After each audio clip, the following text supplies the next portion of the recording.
Vinga, anem a analitzar el poema de la Rosa als llavis de Joan Salvat Papasseit.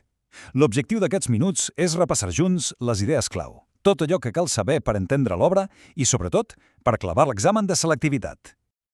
Som-hi, doncs. Anem a desmuntar aquesta obra mestra de la literatura catalana. Ho farem de manera ràpida, clara, per anar directes al gra, que és el que interessa de cara a l'examen. Aquí la tenim. Aquesta és la portada original de l'any 1923 i compte, perquè és que aquest llibre no és una obra qualsevol, És una peça absolutament clau de l'avantguarda catalana. Per entendre la seva força, hem de situar-la bé en el seu moment. I per això, abans d'analitzar els versos, fem un pas enrere. Qui era exactament Salvat Papasseit i quin paper va jugar en tot aquest moviment de l'avantguarda? A veure, La Rosa als llavis se publica al 1923 i això és important perquè pertany a l'última etapa creativa de Salvat Papasseit. És el seu moment més vitalista, una autèntica explosió d'energia on celebra la vida i el plaer per sobre de tota la resta. Perfecte. Ara que ja el tenim situat, anem al moll de l'os. De què tracta realment aquest poemari? Quin és el seu nucli, la idea central?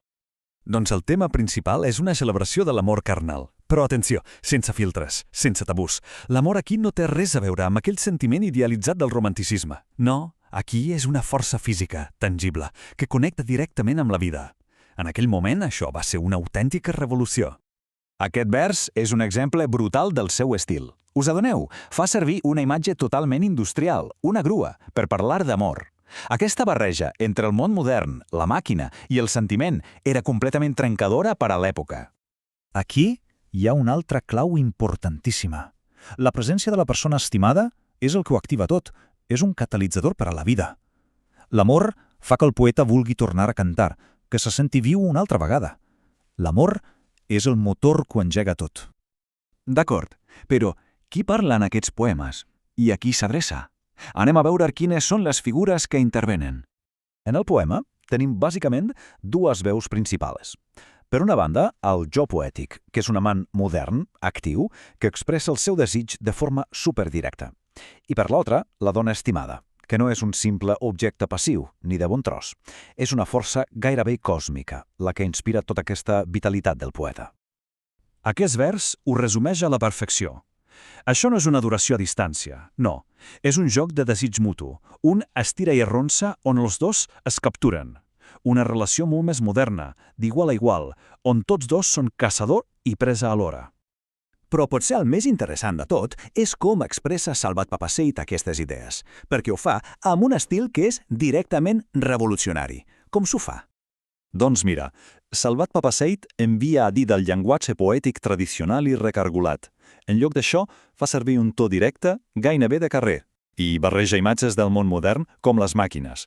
Això és una influència claríssima del futurisme, aquell moviment que celebrava la velocitat i la tecnologia. I aquí tenim una de les seves innovacions més famoses i espectaculars, el cal·ligrama.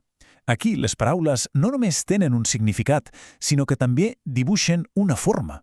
La poesia es mira, no només es llegeix, es converteix en imatge, trencant totes les fronteres entre les arts. Molt bé, anem a fer balanç. Si ens haguéssim de quedar amb el més important, amb allò que no podem oblidar de cap manera per a l'examen, quins serien els punts clau? Aquí els tenim. En resum, tenim un poeta de l'avantguarda, Salvat Papasseit, que trenca amb tot el que s'havia fet abans.